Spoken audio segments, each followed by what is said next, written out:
ಶಿರಾ ಜನತೆಗೆ ಸಿಹಿ ಸುದ್ದಿ ಕೊಟ್ಟ ಶಾಸಕ ಜಯಚಂದ್ರ.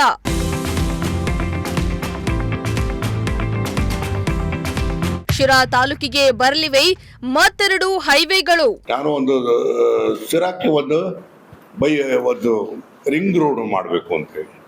ಎಸ್ ವೀಕ್ಷಕರೇ, ಒಂದು ಕಡೆ ರಾಜಧಾನಿ ಬೆಂಗಳೂರಿಗೆ ಕೇವಲ 70 ಕಿಲೋಮೀಟರ್ ದೂರದಲ್ಲಿರೋ ತುಮಕೂರು ಬೆಂಗಳೂರಿಗೆ ಪರ್ಯಾಯ ನಗರವಾಗಿ ಬೆಳೀತಾ ಇದ್ರೆ, ಮತ್ತೊಂದೆಡೆ ಶಿರಾ ಕೂಡ ಅಷ್ಟೇ ವೇಗವಾಗಿ ಬೆಳೀತಾ ಇದೆ.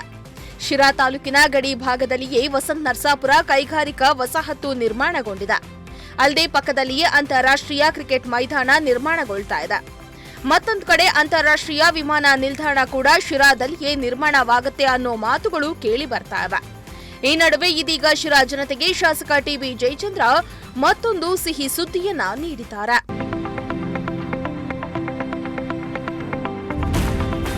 ಹೌದು, ಶಿರಾ ತಾಲೂಕಿನ ಮತ್ತೆರಡು ಹೈವೇಗಳು ಬರುವುದಾಗಿ ಶಾಸಕ ಟಿಬಿ ಜಯಚಂದ್ರ ಘೋಷಣೆ ಮಾಡಿದ್ದಾರೆ.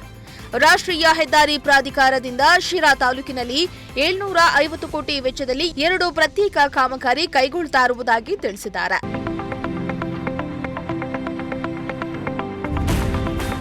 ನಗರದಲ್ಲಿ ಸುದ್ದಿಗೋಷ್ಠಿಯಲ್ಲಿ ಮಾತನಾಡಿದ ಟಿಬಿ ಜಯಚಂದ್ರ ಶಿರಾ ಜನರಿಗೆ ಸಿಹಿ ಸುದ್ದಿ ಕೊಟ್ಟಿದ್ದಾರೆ.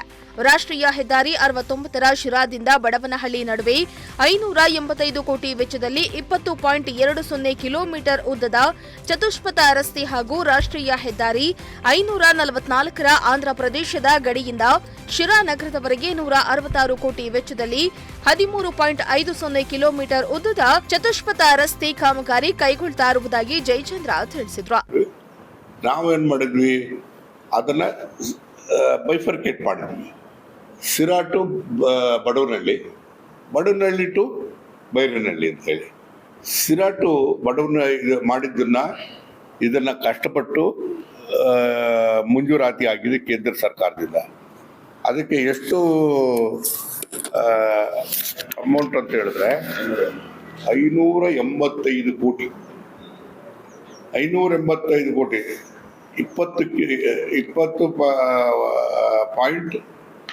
ಕಿಲೋಮೀಟರ್ 20.2 ಅಂದರೆ 20 ಕಿಲೋಮೀಟರ್ ಅಂತ ಇಟ್ಕೊಳ್ಳಿ. 4 ರಸ್ತೆಗಳನ್ನಾಗಿ, ಈಗ 2 ಇದೆ, ಅದ 4 ರಸ್ತೆಗಳು ಮಾಡಬೇಕು ಅಂತೇಳಿ ಅದು ಮಂಜೂರಾತಿ ಆಯಿತು. ಅದೇನೆಲ್ಲ ಒದ್ದಾಟ ಆಗಿ ಅಂತಿಮವಾಗಿ ಮೊನ್ನೆ ದಿವಸ ನಮಗೆ ಆದೇಶ ಬಂತು, ಇದು ಮಂಜೂರಾತಿ ಆಯಿತು. ಇದಕ್ಕೆ ನನಗೆ ಸಹಕಾರ ಮಾಡಿದವರು ಅಂತ ಹೇಳಿದ್ರೆ ಕರ್ನಾಟಕದಿಂದ ಹೋಗಿರ್ತಕ್ಕಂಥ IAS ಆಫೀಸರ್ಗಳು ಏನು ದೆಹಲಿನಲ್ಲಿದ್ದರು, ಅವ್ರನ್ನ ನಿತಿನ್ ಗಡ್ಕರಿ ಅವರು ನಾನಿವತ್ತು ಉತ್ತರ ಮತ್ತು ಮಧ್ಯ ಕರ್ನಾಟಕ ಭಾಗದಿಂದ ಬೆಂಗಳೂರು ಅಂತಾರಾಷ್ಟ್ರೀಯ ನಿಲ್ದಾಣಕ್ಕೆ ನೇರ ಸಂಪರ್ಕ ಒದಗಿಸಲು ರಾಷ್ಟ್ರೀಯ ಹೆದ್ದಾರಿ 69ರ ಶಿರಾದಿಂದ ಬೈರೇನಹಳ್ಳಿ ನಡುವೆ 1380 ಕೋಟಿ ವೆಚ್ಚದಲ್ಲಿ 52.50 ಕಿಲೋಮೀಟರ್ ಉದ್ದದ ಚತುಷ್ಪಥ ರಸ್ತೆ ಅನುಮೋದನೆಯಾಗಿತ್ತು. ಕಾಮಗಾರಿ ವಿಳಂಬವಾಗುವುದನ್ನು ತಪ್ಪಿಸಲು ಮೊದಲ ಹಂತದಲ್ಲಿ ಶಿರಾದಿಂದ ಬಡವನಹಳ್ಳಿ ನಡುವೆ 585 ಕೋಟಿ ವೆಚ್ಚದಲ್ಲಿ 20.20 ಕಿಲೋಮೀಟರ್ ಕಾಮಗಾರಿ ಹಾಗೂ ಎರಡನೇ ಹಂತವಾಗಿ ಬಡವನಹಳ್ಳಿಯಿಂದ ಬೈರೇನಹಳ್ಳಿಯವರೆಗೆ 32.30 ಕಿಲೋಮೀಟರ್ ಕಾಮಗಾರಿ ಕೈಗೊಳ್ಳಲಾಗುವುದು ಎಂದಿದ್ದಾರೆ. ಅದನ್ನ ಈಗ ರಾಷ್ಟ್ರೀಯ ಹೆದ್ದಾರಿಯಿಂದ ಹಿಡಿದು ಇದು ಬೈರೇನಹಳ್ಳಿವರೆಗೂ ಕೂಡ 1380 ಕೋಟಿಗೆ ಒಂದು ಪ್ರಾಜೆಕ್ಟ್ ಅನ್ನು ಮಾಡಿದ್ವಿ. 1380 ಕೋಟಿ ಬೈರನಹಳ್ಳಿ ವಯ ಮಧುಗಿರಿ. ಅದು ಮಾಡಿದ್ರು ಕೂಡ ಅದೇನಾಯಿತು, ಕೊನೆಗೆ ಅದು ಅಂತಾರಾಷ್ಟ್ರೀಯ ಮಟ್ಟಕ್ಕೆ ಟೆಂಡರ್ಗೆ ಹೋಗ್ಬಿಟ್ರೆ ಅದು ಪ್ರಾಬ್ಲಮ್ ಆಗ್ತದೆ. ಆಮೇಲೆ ಲ್ಯಾಂಡ್ ಅಕ್ವಿಸಿಷನ್ ಕಾಸ್ಟನ್ನು ರಾಜ್ಯ ಸರ್ಕಾರ ಕೊಡಬೇಕಾಗ್ತದೆ. ಇಲ್ಲ ಅಂತಂದರೆ ಯಾರೊಬ್ಬ ದೊಡ್ಡ ಕಾಂಟ್ರಾಕ್ಟರ್ಗಳು ಬರ್ತಾರೆ, ಕಾಂಟ್ರಾಕ್ಟರ್ಗಳು ಅವರು ಬೇರ್ ಮಾಡಬೇಕಾಗತ್ತೆ.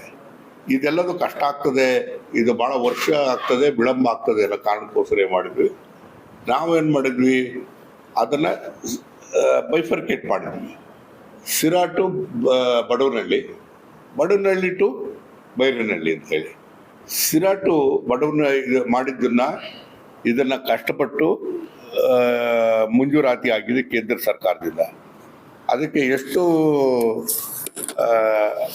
ಅಮೌಂಟ್ ಅಂತ ಹೇಳಿದ್ರೆ 585 ಕೋಟಿ 20.2 ಕಿಲೋಮೀಟರ್ 20.2 ಅಂದರೆ 20 ಕಿಲೋಮೀಟರ್ ಅಂತ ಇಟ್ಕೊಳ್ಳಿ. 4 ರಸ್ತೆಗಳನ್ನಾಗಿ, ಈಗ 2 ಇದೆ, ಅದು 4 ರಸ್ತೆಗಳು ಮಾಡಬೇಕು ಅಂತೇಳಿ ಅದು ಮಂಜೂರಾತಿ ಆಯಿತು. ಅದೇನೆಲ್ಲ ಒದ್ದಾಟ ಆಗಿ ಅಂತಿಮವಾಗಿ ಮೊನ್ನೆ ದಿವಸ ನಮಗೆ ಆದೇಶ ಬಂತು, ಇದು ಮಂಜೂರಾತಿ ಆಯಿತು. ರಾಷ್ಟ್ರೀಯ ಹೆದ್ದಾರಿ 544ರ ಆಂಧ್ರಪ್ರದೇಶದ ಲೇಪಾಕ್ಷಿ ಮಡಕ್ಷಿರ ಅಗಳಿ ಕರ್ನಾಟಕದ ಗಡಿಯವರೆಗೆ 103.20 ಕಿಲೋಮೀಟರ್ ದ್ವಿಪಥ ರಸ್ತೆ ಅಭಿವೃದ್ಧಿಪಡಿಸಿದ್ದು, ಆಂಧ್ರಪ್ರದೇಶದ ಗಡಿಯಿಂದ ಶಿರಾ ನಗರದವರೆಗೆ 166 ಕೋಟಿ ವೆಚ್ಚದಲ್ಲಿ 13.50 ಕಿಲೋಮೀಟರ್ ರಸ್ತೆ ಕಾಮಗಾರಿ ಕೈಗೊಳ್ಳಲಾಗುವುದು. ಇದಕ್ಕಾಗಿ 100 ಎಕರೆ ಭೂ ಸ್ವಾಧೀನ ಮಾಡಿಕೊಳ್ಳಬೇಕಾಗಿದೆ. ಈಗ ವಿಶೇಷ ಭೂ ಸ್ವಾಧೀನಾಧಿಕಾರಿ ಕಚೇರಿ ಬೆಂಗಳೂರಿನಿಂದ ತುಮಕೂರಿಗೆ ವರ್ಗಾವಣೆಯಾಗಿರುವುದರಿಂದ ತ್ವರಿತಗತಿಯಲ್ಲಿ ಭೂ ಸ್ವಾಧೀನ ಮಾಡಿಕೊಂಡು ಕಾಮಗಾರಿ ಪ್ರಾರಂಭಿಸಲಾಗುವುದು ಎಂದಿದ್ದಾರೆ. ಆ ಕಾರಣಕ್ಕೆ ಲ್ಯಾಂಡ್ ಅಕ್ವಿಸಿಷನ್ ಇಂಪಾರ್ಟೆಂಟ್. ಆ ಲ್ಯಾಂಡ್ ಅನ್ನು ಪಡೆಯೋದಕ್ಕೆ ಈಗ ನೀವು ಎಲ್ಲ ಒಂದ್ ಕಡೆಗೆ 10 ಎಕರೆ ಬೇಕು ಅಂದ್ರೆ 9.5 ಎಕರೆ ಸಿಕ್ಕಿ ಇನ್ನು ಅರ್ಧ ಎಕರೆ ಇಲ್ಲ ಅಂದ್ರೆ ಕೆಲಸ ಮಾಡೋಕ್ಕಾಗೋದಿಲ್ಲ. ಇದು ನ್ಯಾಷನಲ್ ಇದೊಂದು ದೊಡ್ಡ ಪ್ರಾಬ್ಲಮ್. ಅವರೆಲ್ಲರೂ ಕೂಡ ರೂಲ್ಸ್ ಪ್ರಕಾರನೇ ಹೋಗ್ತಾರೆ ಅವ್ರನ್ನ. ಸೊ ಹಾಗಾಗಿ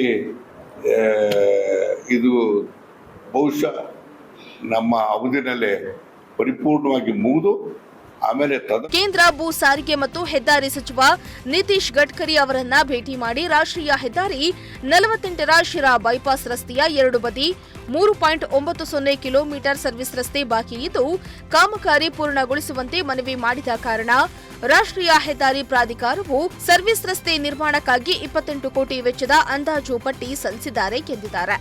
ಹಳೆಯ ರಾಷ್ಟ್ರೀಯ ಹೆದ್ದಾರಿ 4ರ ಎಮ್ಮರಹಳ್ಳಿ, ದರ್ಗಾ ವೃತ್ತ, ಐಬಿ ವೃತ್ತ, ಕೆಎಸ್ಆರ್ಟಿಸಿ ಡಿಪೋವರೆಗೆ 5.75 ಕಿಲೋಮೀಟರ್ ಉದ್ದದ ರಸ್ತೆಯನ್ನ ಅಭಿವೃದ್ಧಿ ಮಾಡುವಂತೆ ಕೇಂದ್ರ ಸಚಿವರಿಗೆ ಮನವಿಯನ್ನ ಮಾಡಲಾಗಿದೆ. ಸಕಾರಾತ್ಮಕವಾಗಿ ಸ್ಪಂದಿಸಿದ್ದಾರೆ ಎಂದಿದ್ದಾರೆ. ಹೆದ್ದಾರಿ ಅಲ್ಲ, NH ಬೇರೆ ಆಯ್ತು, ಇವೆಲ್ಲದೂ ಬೇರೆ ಬೇರೆ ಆಗಿರ್ತಕ್ಕಂಥ ಹಿನ್ನೆಲೆಯಲ್ಲಿ ಆ ರಸ್ತೆಯನ್ನು ಅಭಿವೃದ್ಧಿ ಮಾಡೋದಕ್ಕೆ ಕೇಂದ್ರ ಸರ್ಕಾರದಿಂದ ಇದು ಆಕ್ಚುಲ್ ಆಗಿ ರಾಜ್ಯ ಸರ್ಕಾರದ ವ್ಯಾಪ್ತಿಗೆ ಬರೋದು.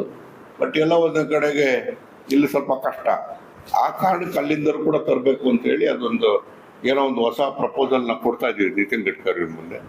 ಹಾಗಾಗಿ ಅವರಿಂದ ದುಡ್ಡು ತರ ಪ್ರಯತ್ನ ಪಡೋದ್ರ ಜೊತೆಗೆ ನಮ್ದು ಈಗ ನಮ್ಮ ಗುಮ್ಮನಹಳ್ಳಿ ಹತ್ರ ಲೆಫ್ಟ್ಗೆ ಬರ್ತಕ್ಕಂಥದ್ದು ಇದು ಗಜಮಾನಹಳ್ಳಿ, ಓಜಗುಂಟೆ, ಮಧುಗಿರಿ ಈ ರೀತಿದ್ದು ಕೂಡ ನೆಕ್ಸ್ಟ್ ಫೇಸ್ ಅಲ್ಲಿ ತಗೋಬೇಕು ಅಂತ ಮಾಡಿದ್ವಿ. ಯಾಕಂದ್ರೆ ಹಂತ ಹಂತವಾಗಿ ಮಾಡ್ಕೊಂಡು ಹೋಗೋಣ, ಒಂದೇ ಸರಿ ಆದ್ರೆ ಮಾಡೋದಿಲ್ಲ ಅಂತೇಳಿ. ಈಗ ನಮ್ಮಲ್ಲಿ ಅನೇಕ ಜಿಲ್ಲೆಗಳಲ್ಲಿ ಈ ಪ್ರಸ್ತಾಪ ಇತ್ತು. ರಿಂಗ್ ರೋಡ್ ಎಲ್ಲೂ ಕೂಡ ಒಪ್ಪಿಗೆ ಕೊಟ್ಟಿಲ್ಲ. ನಮಗೆ ಈ ಪ್ರಾಬ್ಲಮ್ ಆಗುತ್ತೆ ಅಂತೇಳಿ ನಾವು ಕಟ್ ಮಾಡಿಬಿಟ್ಟು ನಾವು ಇಷ್ಟಕ್ಕೆ ಶಾರ್ಟ್ ಮಾಡಿ ನಾವು ಪ್ರಪೋಸಲ್ ಕೊಟ್ವಿ, ಇದಾಯಿತು. ಸೊ ಈ ರೀತಿಯಾಗಿ ನಾವು ಮಾಡಿದ ಪ್ರಯತ್ನದಿಂದಾಗಿ ಸಹಾಯ ಆಯಿತು. ಅದಕ್ಕೆ ನಮಗೆ ಚೀಫ್ ಇಂಜಿನಿಯರ್ ಇದ್ರು ಒಬ್ಬ ರಮಣೇಂದ್ರ ಅಂತೇಳಿ, ಅವ್ರ ಚೀಫ್ ಇಂಜಿನಿಯರು, ನಮ್ಮ ಲಕ್ಷ್ಮೀಕಾಂತ್, ಶಿವಕುಮಾರ್, ಇವರೆಲ್ಲರ ಪ್ರಯತ್ನದಿಂದಾಗಿ ನಮ್ಮ ಈ ರಸ್ತೆಗಳು ಸುಮಾರು 750 ಕೋಟಿ ರೂಪಾಯಿನಷ್ಟು.